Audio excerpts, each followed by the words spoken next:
recovery rates do vary greatly depending the cell type we're talking about. And so we have to be careful about making blanket statements. So let me just clarify a little bit about our results. So I'm just going to talk in broad terms, formulation design with DMSO versus ours without DMSO. And with respect to MSCs, formulation design with DMSO as well as ours, both will achieve 85% recovery or better. The challenge, though, can be that DMSO can affect the function of MSC. And so if you don't have a properly functioning cell, the 85% number is less relevant. And that's where we've been able to maintain outstanding function as well. Welcome to the Smart Biotech Scientist. I'm your host, David Bruhlman. And have you ever wondered how trees in Minnesota can survive being completely frozen for months, then spring back to life like nothing happened? But when it comes to freezing cells for therapies, that's where biotech hits a wall. Today, we're diving into the fascinating world of cryopreservation with Jeffrey Allen, who is the chairman and CEO of Evia Bio, who's revolutionizing how we preserve cells. If you've ever lost precious samples to a bad freeze-thaw cycle, or wondered why your cell viability keeps tanking, this episode is your lifeline. Stay with us as we uncover nature-inspired solutions that could transform biologics manufacturing forever. This is bioprocessing made smart. Are you juggling the complexities of CMC development while trying to enjoy the beauty of biotech? Have you ever wondered if there's a way to simplify bioprocessing? Welcome to the Smart Biotech Scientist Podcast, where we're diving headfirst into the very challenges you face. We're breaking it down, demystifying the jargon, and giving you the keys to unlock your full potential. I'm your host, David Bruhlman, and I get it. With 15 plus years in the biotech industry, I face the same challenges you do.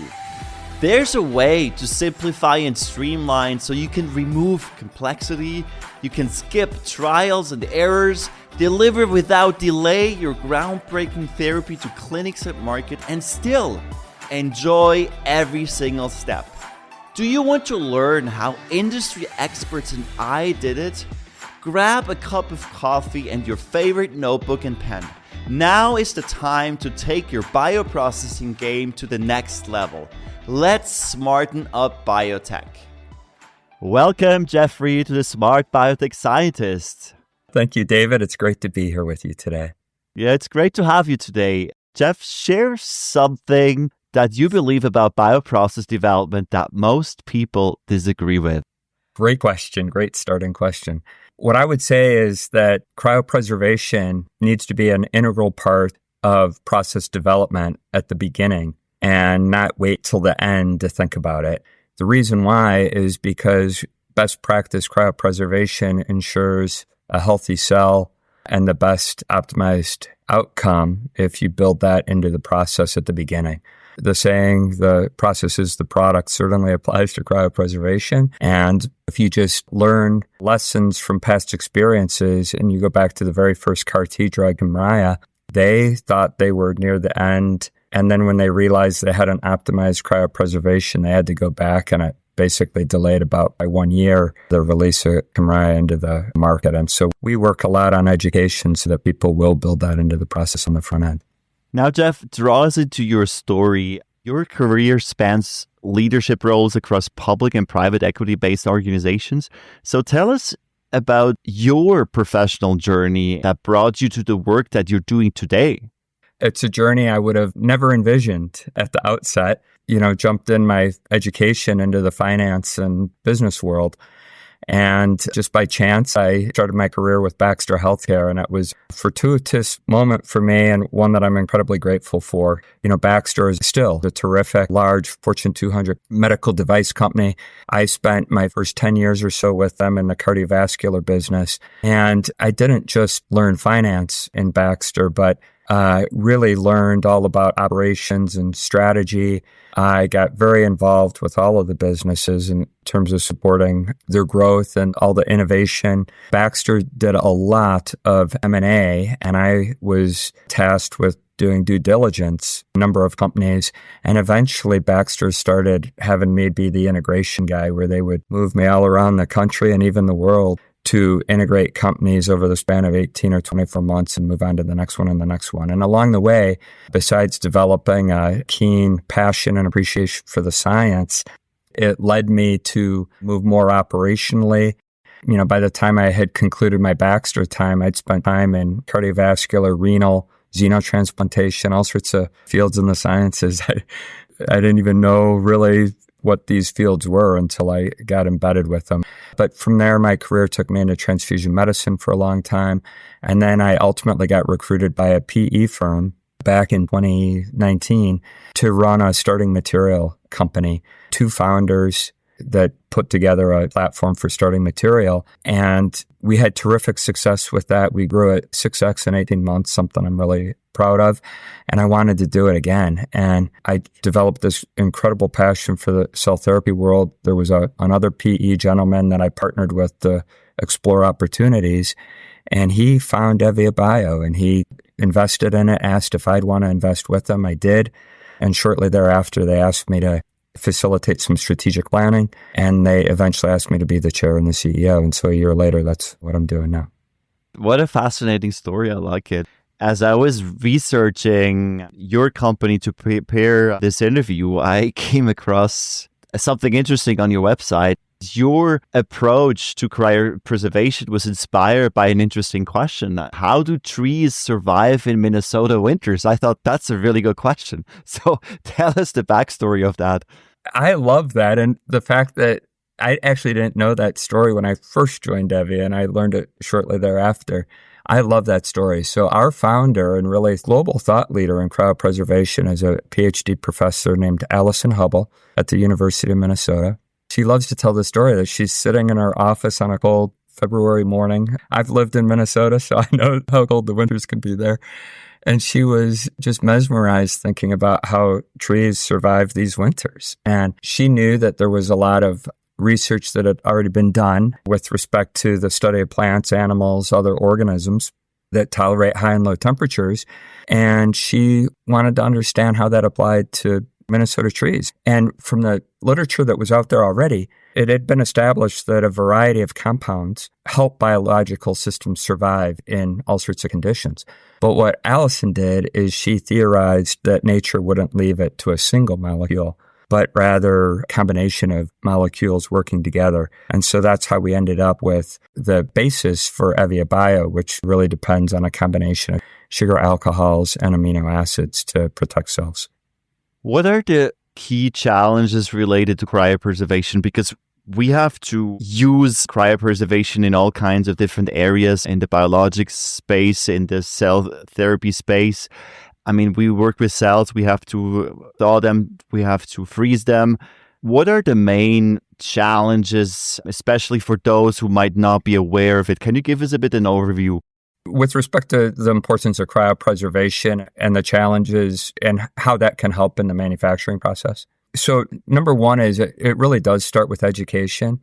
I would say that we've learned that even some of the most recognizable names in biotech don't necessarily have a strong team of cryobiologists that understand how to optimize cell health throughout the process. And so that's where we come into play to really elevate the overall general education, to really make developers and manufacturers alike be more keenly aware of important elements of the process.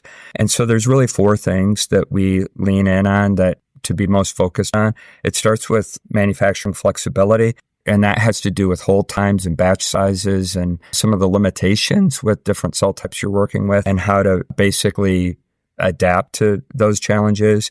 Yield is a challenge where it's kind of an accepted norm to lose as much as 40 to 60% of your cells throughout the process. And we're trying to take steps to really reduce that and improve your yield by as much as 70%. Efficacy is an issue with respect to you might ultimately achieve great viability and recovery, but then the function of the cells aren't what they need to be. And if you don't have a functioning cell, it really doesn't matter what the yield and recovery is. And then lastly, patient safety is a really big issue. And I think you and I will talk about this more, but the standard for cryopreservation formulation today largely depends on a formulation that contains DMSO, dimethyl sulfoxide. It's got toxic properties, and we're working to eliminate the toxic properties. So now as we dive into a bit more the technical and scientific sides, Jeff, how does freezing and thawing actually affect the cell viability, and what are the critical parameters scientists need to consider to ensure the optimal preservation of a cell? So first of all, not all cell types are created equal. So that's something that is really important. Often we see clients that will use the protocols that come in the package inserts, and they don't really adapt them differently for the different cell types they're using. So it's really important to understand the unique requirements of each cell type. It's important to understand that you want your rate of freezing. It's important that the cells are frozen at a certain rate to maintain cell viability and cell function as you go through the process, and the formation of ice crystals so that you don't do something too abruptly to cause damage to those cells. And likewise, the thaw process requires a certain rate at which you thaw as well. And so these are all areas where we both educate and then provide support to maintain the rate of freezing and thaw that's required for each cell type. Freezing and thawing has been around for quite a while, especially I'd say in the biologics space where we have cell banks, and we manage that, I'd say, fairly well. But as you mentioned, Jeff, we accept quite a drastic reduction of cells when we thaw them. Now, I was just thinking about cell therapy because it's very critical to have a lot of cells to be able to treat patients. So what do you advise? Should we freeze the cells? Should we not freeze the cells? Or it depends? You mean use fresh or frozen cells, right? Yeah.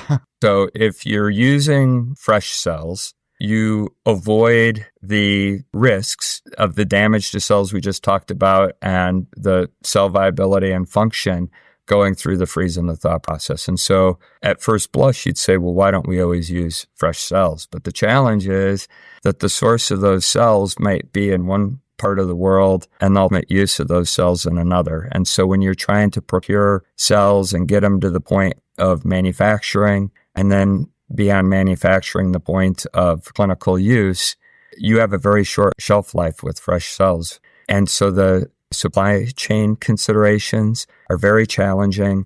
The cost to set up a CDMO manufacturing run, as an example, can be in the tens of thousands, even hundreds of thousands of dollars. And if there's any kind of hiccup with supply chain logistics efforts, you've just lost that entire cost of the run. And so that's where you want to consider, can you maintain the cell health in such a way that you can eliminate the logistics challenges and basically be more timely within your requirements and not worry about a supply chain consideration.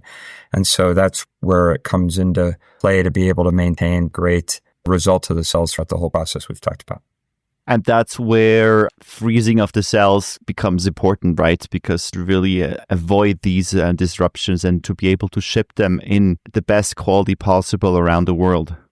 Right. And so we've talked about the freeze and thaw protocols. The other dimension is how do you maintain the temperature in storage in whatever shipping containers and dewars that you're using. And something that's really important to understand is that when you're dealing with a liquid nitrogen, your temperatures are anywhere from minus 135 to minus 190 Celsius. But when you're putting it on dry ice, you're talking about maybe minus 80.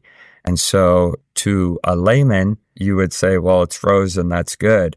But in reality, at temperatures at minus 80, you're already undergoing an uncontrolled freezing cycle for the product that can damage the cells. And so it's really important that not just the lead scientist for the drug development program understands the nuances with maintaining temperature control, but you need every last staff member on your team that would ever handle this product know that. And just to give you a quick example, I have seen site visits or tours of different organizations where shipping personnel might pull samples out of their liquid nitrogen tanks just to demonstrate something on tour. And they are really risking viability of those cells. If they're pulling things out more often than they're intended, they're really putting those cells at risk. And so it's really important to understand the process requirement even through the shipping and transportation side of it. DMSO has been the gold standard now for several decades. Can you tell us why this is the case and what actually are the problems with DMSO? 50 years or however long we've been cryopreserving cells, that's kind of been the standard. So the reason why that's been the standard is that nobody to date has come out with an improved standard. And also, I think largely the industry has become complacent in part too, I would honestly say. We accept that we would lose 40 to 60% of our cells. There's also some education on benchmarks, I would say, that I often hear people measure how they're doing post-thaw based on viability, which is basically the amount of live intact cells compared to the amount of total intact cells. But it doesn't account all the cells that were lost through the process, lysed and basically died, which when you hear the term recovery takes into account that part of it. And so, you've got the performance overall cell health, which is the viability, recovery, and function. And then you've got the toxic properties of DMSO. So it's a chemical solvent. And because of its toxic properties, you have to, especially for certain clinical indications like pediatrics, or if the drug is going into brain, heart, lung, you need to take extra steps to rinse, wash, and eliminate the DMSO before injection. And so the industry largely has adapted to that standard. But what we have found is we are getting on the cusp of making some really meaningful breakthroughs with non-DMSO. A year ago when I would ask people, is it a problem? Largely they would say no, because they've gotten used to what the standard has been for all these years. But when developers and manufacturers start working with us and they see how close we are to a major breakthrough, they want the DMSO-free solution. They want to be able to achieve greater results post-thaw in terms of the recovery and viability numbers. They want to be able to match function that you get with the DMSO standard, and they want to simplify manufacturing. And ultimately, this goes to saving tremendous costs all the way around. And so I would say that when anybody demonstrates that they've got a viable alternative that's safer and more reliable and can ultimately save costs in the process, you're going to see a big transformation of the benchmark. And you're just doing that. You're solving this issue. You're developing a DMSO-free solution. Can you tell us a bit more about how that works? What is the science behind? We talked earlier about Allison's whole focus on the combination of sugars, sugar alcohols, and amino acids. And we think about how do we optimize formulation design. It's a combination of choosing which molecules and also the proportion of different molecules designed for each cell type. And what we find is that, when we're talking about the unique characteristics of all these cell types, they all want slightly different combinations of these. By the way, they're all called GRAS, or generally regarded as safe elements that go into the formulation as compared to DMSO.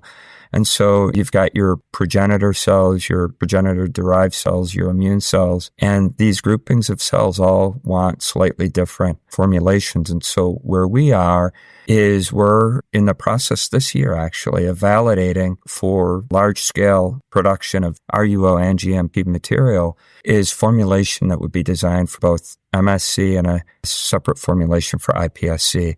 We have done all sorts of work in our own lab where we've demonstrated far superior results for the formulation design for those two cell types as compared to anything else that's out on the market.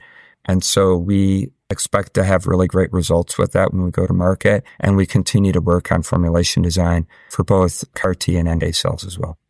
You claim superior recovery rates of greater than 85%, if I'm not mistaken. Yes. How does this compare to traditional DMSO recovery rates? So first of all, recovery rates do vary greatly depending the cell type we're talking about. And so we have to be careful about making blanket statements. So let me just clarify a little bit about our results. So I'm just going to talk in broad terms, formulation design with DMSO versus ours without DMSO. And with respect to MSCs, formulation design with DMSO as well as ours, both will achieve 85% recovery or better. The challenge, though, can be that DMSO can affect the function of MSC. And so if you don't have a properly functioning cell, the 85% number is less relevant. And that's where we've been able to maintain outstanding function as well. And then with more delicate cell types like iPSCs, that's where you'll see that DMSO concentrations might reduce the recovery to as low as 40 to 60%. The way the industry compensates for that is they overfill, which is, by the way, very costly. They overfill so that they get the total number of cells post-thaw that they need.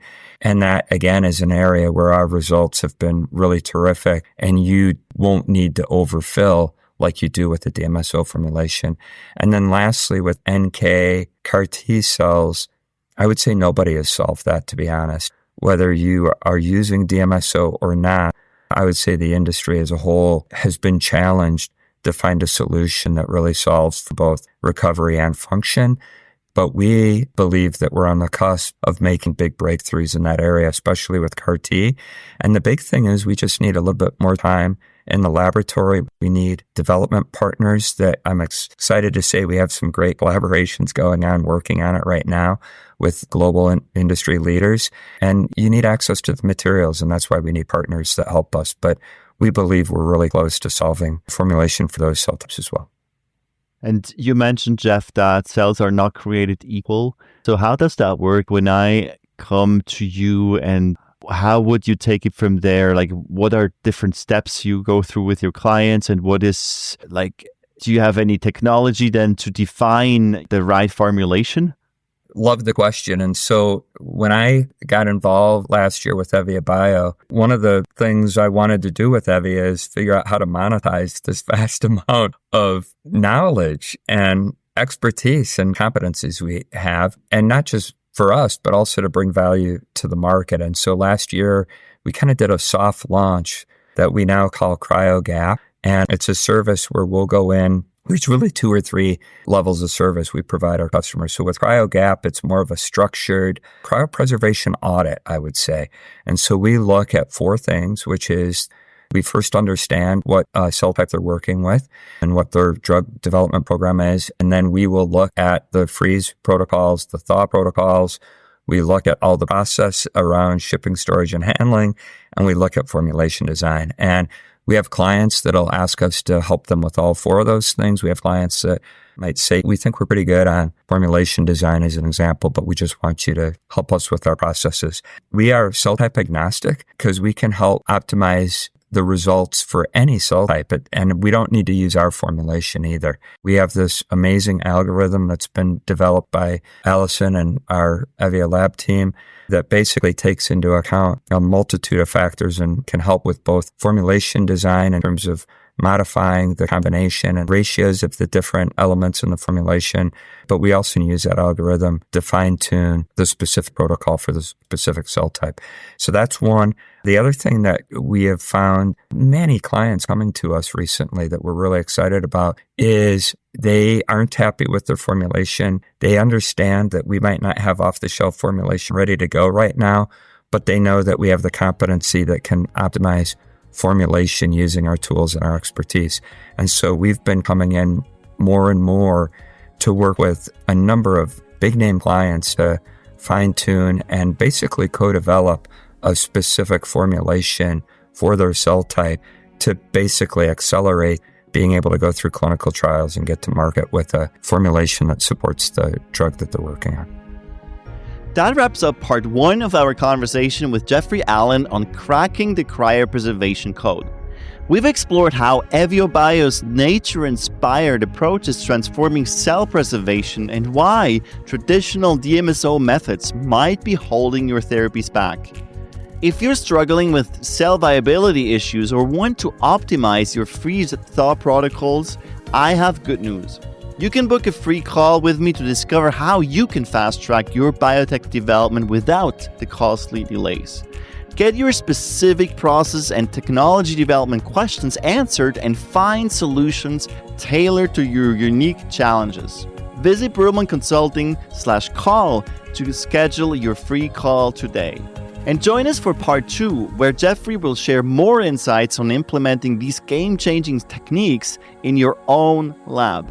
Remember, science may give you headaches, but biologics drug development should not. All right, smart scientists. That's all for today on the Smart Biotech Scientist Podcast. Thank you for tuning in and joining us on your journey to bioprocess mastery. If you enjoyed this episode, please leave a review on Apple Podcasts or your favorite podcast platform. By doing so, we can empower more scientists like you. For additional bioprocessing tips, visit us at smartbiotechscientist.com. Stay tuned for more inspiring biotech insights in our next episode. Until then, let's continue to smarten up biotech.